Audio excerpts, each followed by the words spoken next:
pošto Klinč iz objektivnih razloga nije bio u Stokholmu, nije bio u prilici da uradi intervju sa Slobodanom Maksimovićem Limpom, koristim ovu priliku i to retku kada se uopšte nalazi u Srbiji, u Beogradu. Limpe, dobrodošao. Hvala, bolje vas našao, hvala puno. Ajmo za početak da pomenemo taj Stokholm. Ti si bio u uglu Veličkoviću koji je pobedio 15 sekundi pred kraj.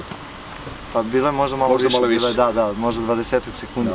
Pa znate kako, bukvalno ja sam imao sam meč pre toga, on je meni pomagao cele moje pripreme, tako da sam se ja okrenuo u njegovim pripremama, ja sam bio malte, ne mogu kažem glavni trener, ali sam mu baš dosta pomagao i isto njegovog protivnika znam od ranije, trenirao sam s njim i on mi je jako dobar drugar, tako da smo se spremali i taktički i fizički i psihički za taj meč.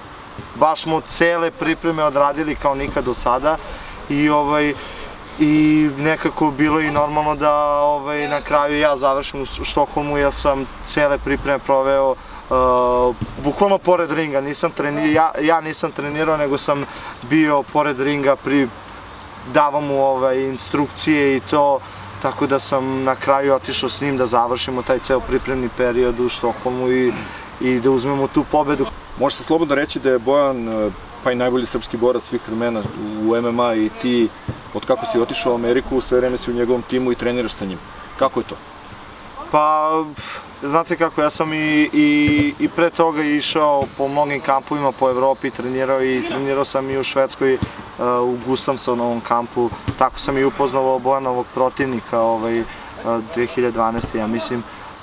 Što se tiče treninga, donekle sam mogao da očekujem dosta stvari, ali jednu stvar koja mi je bila onako u početku malo teška da prihvatim je da su onako treninzi jako, da kažemo, nema toliko pauze između treninga kao na primjer ovde kad radiš ujutru 10 sati pa uveče u 8 sati. Tamo je sve zbijeno u nekih 5-6 sati, 2-3 treninga imaš i onda imaš, ako završiš u 6 sati treninga, imaš sutra do 12 odmaraš i u tih od 12 do 6 su ti svi treninzi izbijeni, tako da mi je to malo bilo u početku teže malo se naviknem i ta nadmorska visina koja je u Denveru očigledno veoma visoka, na 1600 metara je grad, a sve što ideš zapadno sve je veća ta nadmorska visina, tako da i to bio jedan veliki faktor na koji trebalo se navikne, ali sve ostalo sam manje više očekivao i da, u suštini taj nivo profesionalizma je baš onako, sve je u stvari onako više profesionalnije, više se gleda to kao biznis nego kao samo sport. Tako da, eto te neke sitnice koje nisam očekivao da kažemo, ali dosta sam obišao kampova, dosta sam i putovao u zadnjih 5-6 godina, tako da sam mogao nešto, što se tiče treninga, nije me ništa iznenadilo, to je standardno, znači dosta se radi rvanja, dosta se radi tako nekih treninga snage i to je možda malo drugačije nego u Evropi, što je malo taj rvački segment i malo snaga i kondicija malo je drugačija, ali sve u svemu nije to velika razlika kao na nekim drugim mestima. Ali dobro, razlike postoje. Koje su ključne u odnosu na Srbiju? U odnosu na Srbiju su velike razlike. Prvo, ne bih želeo neko pogrešno da me shvati, ali nekako naši borci teško prihvataju, ja mislim da teško prihvataju sugestije, mnogo su zalepljeni za jednu stranu ili jednu struju, kako kaže, treniraš u jednom klubu ili ako treniraš stand-up ideš u drugi klub i to je to, ne idu druge klubove da dele znanje, što ja mislim da je jako bitno, jer ja mislim da sam ja najviše napredovao zato što sam išao na ne znam ti 5 kontinenata i što sam menjao klubove i što sam učio od svih ljudi. Mislim da je to jako bitno da bi se razvio kao borac. Naši borci, mislim, ne samo i borci, i treneri su, to potiče, ja mislim, od trenera više, da ta neka kao struja, treniraš ovde i to je to, i kao ne ideš u drugi klub.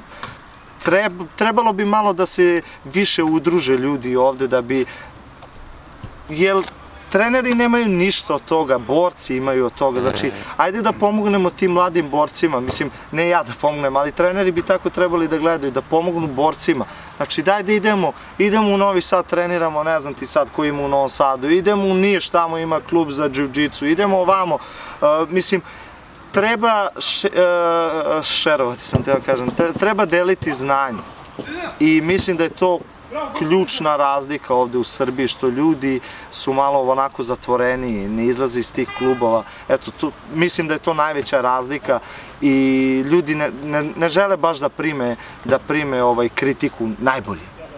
Eto, to mislim da je velika razlika. Onda možemo reći da je sujeta glavni protivnik srpskog MMA.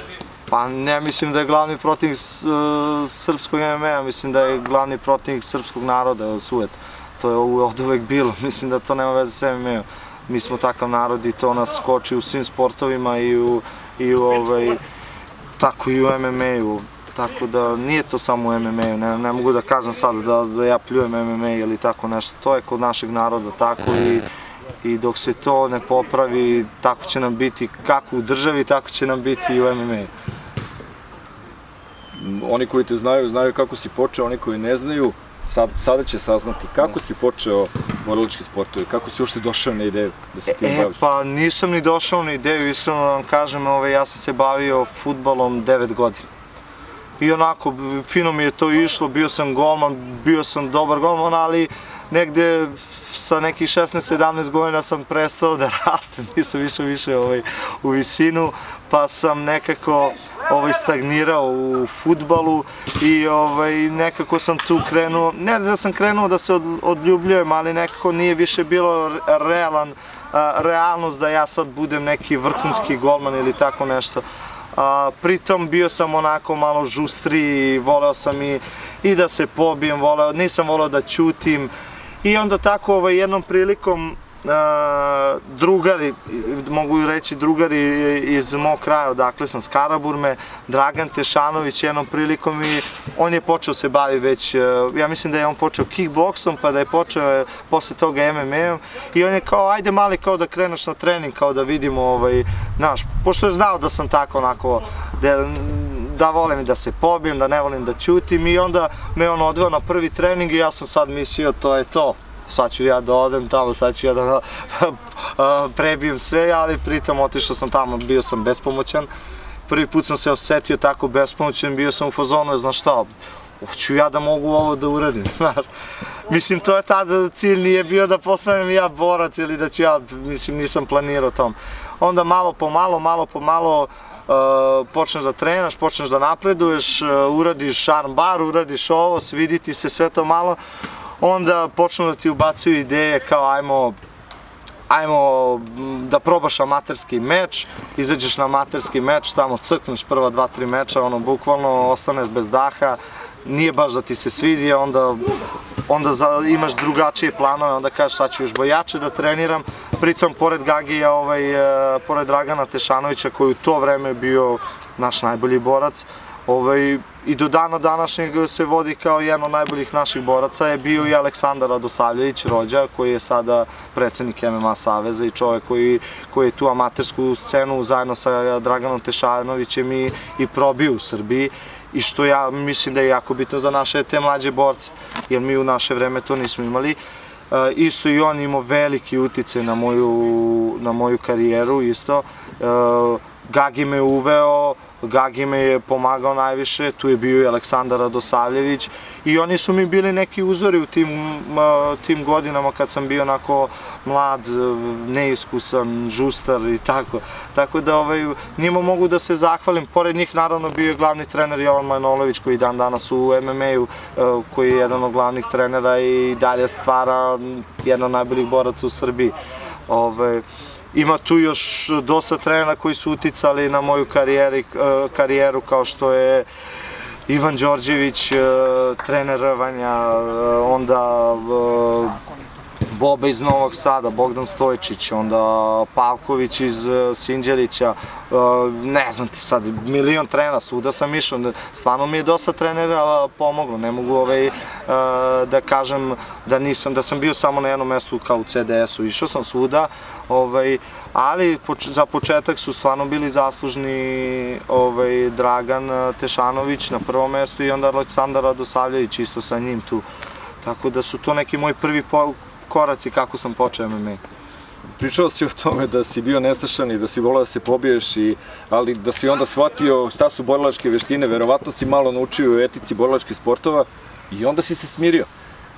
Sad nisi od onih ljudi koji su lajavi, koji izazivaju... Ne, čak šta više, sad bi mi bilo sramota da budem takav. Iskreno da vam kažem, mogu da kažem da su nas u to vreme, znači nisam ja bio jedini borac u CDS-u, pored mene je bio sad ta generacija, ja sam počeo, znači da smo se borili i Vaso Bakočević, i Dušan Đakić, i Nemanja Milošević, i bilo nas je stvarno jedno 10-ak boraca tu, 15-ak boraca da ne lažem, bilo nas je baš dosta, Josif Al-Said, Jovan Vasović, baš nas je bilo dosta i nekako tada kad su nas glavni borci koji su bili, znači Rođe i Gagi, su nas stvarno učili toj borilačkoj etici i to da se ponašamo, stvarno da budemo, nama je uzor tada bio Fedor, onda vam je sve jasno, znači to je bio respekt prema svima.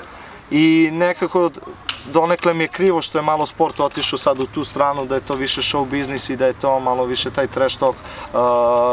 trash talk zauzima mnogo više mesta u medijima i sve to.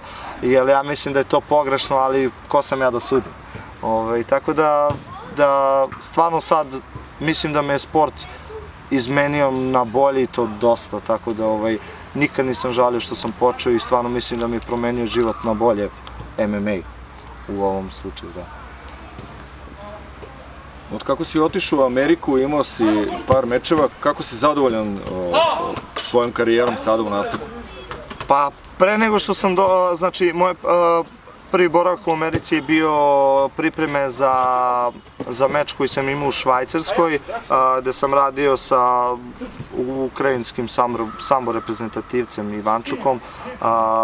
Odradio sam cele pripreme u Americi, otišao sam u Švajcarsku, završio taj meč, tehničkim nokautom pobedio i vratio se da živim u Americi. Tad sam je odlučio da ću živeti u Americi i nastavio sam da treniram u tom periodu i neka prva 2-3 meseca kad sam se vratio nije bilo mečeva, tako da sam Bojanu pomagao da se sprema za Sultana Alijeva, bio sam jedan od sparing partnera i posle Bojanovog meča isto sam bio jedan od glavnih sparing partnera Neil Magniju da se spremi za John Hendricks. Tako sam ja u suštini čim se vratio u Ameriku ja sam bio sve vreme u trening kampu.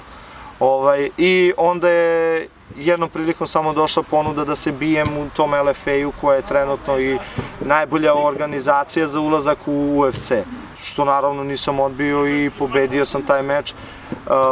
I iz tog meča sam izašao dosta ispovređivan i dobio sam odmah poziv za tipa mesec dana opet da se borim na još jednom LFA eventu.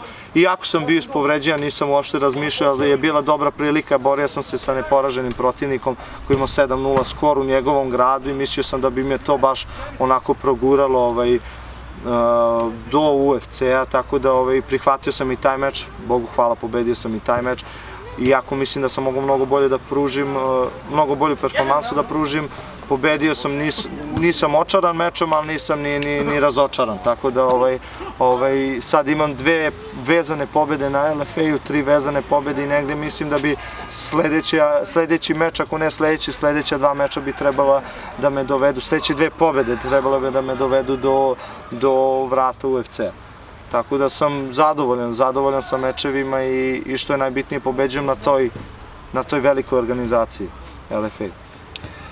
Da li je istina, evo ti sad pitanje koje, evo ga pitanje. Evo ga, već sam vidio posmeh. Da li je istina da si stunt za Jasona Stathama? Nije istina, ali bi voleo da je istina, jer verovatno bi zarađivao mnogo više para u tom slučaju.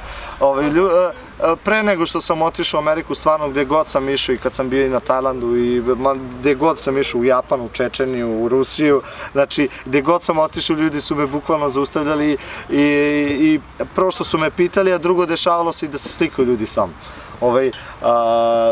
Znate kako, zanimljivo je, ali s druge strane ja nemam ništa od toga, tako da nisam njegov statman, ali ličim. Ličim, pošto me ljudi prepoznaju dosta kao njega, dosta me upoređuju s njim i onda sam izbacio jednu sliku gde je neko uradio sliku gde je Jason Statham i ja smo kao podeljeni na dve slike i stvarno ima sličnosti velike, tako da voleo bi da se desi to, ali stvarno niti guram ka tome, niti pokušavam, tako da ko znam, vidjet ćemo. Svakako da je želja svakog borca da se nađe u UFC-u, ti misliš da te još 2 meča dela od toga, koliko je realno sve? Pa, znate kako, ja sad tamo kad treniram, meni je to totalno realno i meni to nije ništa sad nešto da sad da mi dođe ugovor kao da bi se iznenadio, iskreno. Meni, čak što više što si ti rekao 2 meča, ja ne mislim da je 2 meča, ja sam rekao 1-2 meča, ja mislim da je 1 meč, tačno i najiskrenije očekujem da će biti 1 meč i 1 pobjeda da me deli od UFC-a. To sam rekao i kad sam davao intervju za američkog novinara, ne mogu se to nime, nije bitno, kad sam davao za MMA Odds se zove, da, MMA Odds. Pitali su me, iskreno očekujem UFC-u ugovor, ali nije da previše razmišljam iz razloga što ne želim da se previše obazirem na to da se baš fokusiram samo na to. Ja se fokusiram na sledeći korak će biti borba verovatno u LFA-u ili ako ne u LFA-u u nekoj organizaciji. To mi je sledeći korak. Kad pobedim to, ako ne dobijem ugovor, opet će biti korak nešto drugo. Ali taj ugovor, to nije nikakav poklon da se mi razumemo kao koliko je realno to. To je realnost. To je realnost, to je moj trud, to meni niko neće pokloniti. Kad mi dođe oni kao Limp je imao sreće, nije Limp imao sreće, Limp je radio za to, Limp je giljao mnogo za to. Tako da to neće biti, to će biti samo kruna mog rada i mog truda. Tako da radeći sa svim tim ljudima koji su u UFC-u, kao što je Bojan, kao što je Neil Magny, kao što su svi ti borci tamo s kojima treniram, samo sam shvatio da je u stvari pitanje vremena kad ću ja doći, ako se trudim. A hvala Bogu, ja nikad nisam, mislim za sebe da sam veliki radnik i da nikad nisam bio venčuga, tako da mislim da samo svojim radom i trudom će se to samo će se krunisati taj ugovor i da će mi doneti samo, znači, doći će u trenutku kad bude trebao, neće doći ni ranije ni kasnije. Možda je bilo šanse da se već borim u Zagrebu, ali hvala Bogu nisam se borio, jer evo sad kad pogledam, kad je prošlo malo vremena, iskreno ni nisam bio spreman da se borim, tako da kad bude došao doći u pravom trenutku i ja ne žurim niti jurim kao u UFC-u, mislim da sam 1 meč, ako nije 1-2 maksimum, tako da tu sam, radim i očekujem to. Pomenuo si Zagreb, ima jedan meč koji se radio u Zagrebu, koji sam ja prenosio, pa je bilo svega i svačega, pošto ljudi vole da se kače na ono što ja nekada izgovorim. Bio je problem, mislim, Filip Pejić je bio protivnik, tako, i jedna čudna odluka koja je posle preinačena. Mi smo svako na svoj način ovde doživjeli to i ja kroz svoj komentar tada na B92, kako si ti doživio taj meč? Pa, znate kako, emotivno je bio baš onako čudan meč iz razloga što odlazeći na sudijsku odluku ja sam već bio ubeđen da je meč moj. Znači, odlazeći, ja sam prišao zapisničkom stolu i rekao jel dobijam šansu za tu titulu. Znači, ja nisam razmišljao kao jel sam pobedio meč, nego ja sam pitao jel ovaj meč mi doneo titulu. Na šta su mi odgovorili, sudije su dali pobedu Pejiću. Ja sam bio molim i okrenuo se, nisam ni razmišljao o tom. I sada ja stvarno nisam razmišljao da će neko da njemu pobedu nešto, dolazeći do sudije sad, ja ne znam ni šta se dešava, ne razmišljam uopšte. Sudija je digao njemu ruku prvo. Na što sam stvarno bio onako iznenađen i uvređen i u jednom trenutku možda, ne mogu malo sam se emotivnije poneo da sam odgurnuo sudije ruku i rekao ma daj beži i okrenuo se. Sad što se tiče tog meča, Da li tu ima politike, da li neko, kao što se navodilo da neki sad, da FFC štiti Pejića ili nešto, kao što ste videli i po forumima, neki su davali pobjedi meni, neki su davali Pejiću. Ljudi koji vole, mislim, Pejić je meni slomio nos u trećoj rundi, pre toga ne znam da li me udario jedan put, dva put. Nije ni bitno. Ja sam njega u drugoj izdominirao, u treću sam ga bacio, što sam ja mislio da je ta treća, pred kraj zadnjih 30 sekundi kad sam ga bacio, mislio sam da mi je obezbedilo pobjedu. Ali neki ljudi su drugačije to protumačili. Tako da, znate kako, taj meč je bio kad pre 2 godine. Tako je. Tako da ja sam taj meč ostavio sam iza sebe, verujem da i on ostavio iza sebe. Bila je hajka, revanš, ovo, ono. Pitali su me stvarno 2 put za revanš, ne mogu da kažem, ja sam 2 put, ne da sam odbio, pitali su me 3 put, pitali su me 2 put, tipa 3 nedelje ili 4 nedelje pred meč, pred borbu, ja sam im rekao, pošto sam skidao u 6-6 kad sam skidao, meni je trebalo minimum 6-7 nedelja da skidam kilažu, jer sam skidao po nekih 14-15 kila za tu kilažu. I stvarno na 3 nedelje nikad nisam mogao da prihvatam na 6-6 i nisam prihvatio ni sa kim, tako nisam prihvatao ni sa njim. Na što je on govorio da sam ja njega odbio i napokon smo se bili smo se dogovorili, ne dogovorili, nego bila je priča da ćemo se boriti pred UFC Zagreb, tačno je trebalo malo pred UFC Zagreb, šta se desilo da je on potpisao za UFC Zagreb i da je propao cela ta priča o revanšu, gde sam se ja i oprostio revanša, zaboravio tu priču, verujem da i on, dečko, zaboravio, ne verujem uopšte da ni razmišlja o tome, pritom on je se dečko borio u UFC-u, ko sam ja da ja sad njega jurim i da kažem nešto, dečko se borio u UFC-u, ja nisam.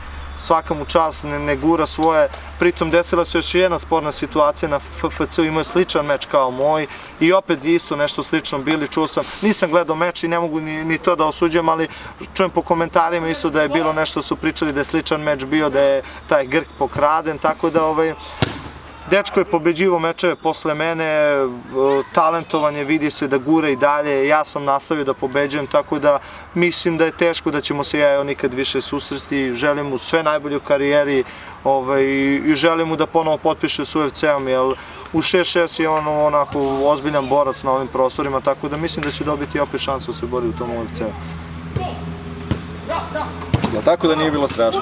Nije bilo strašno, mislio sam da ćeš sad samo sa leđa, onako italijanski s nožem da me podvataš.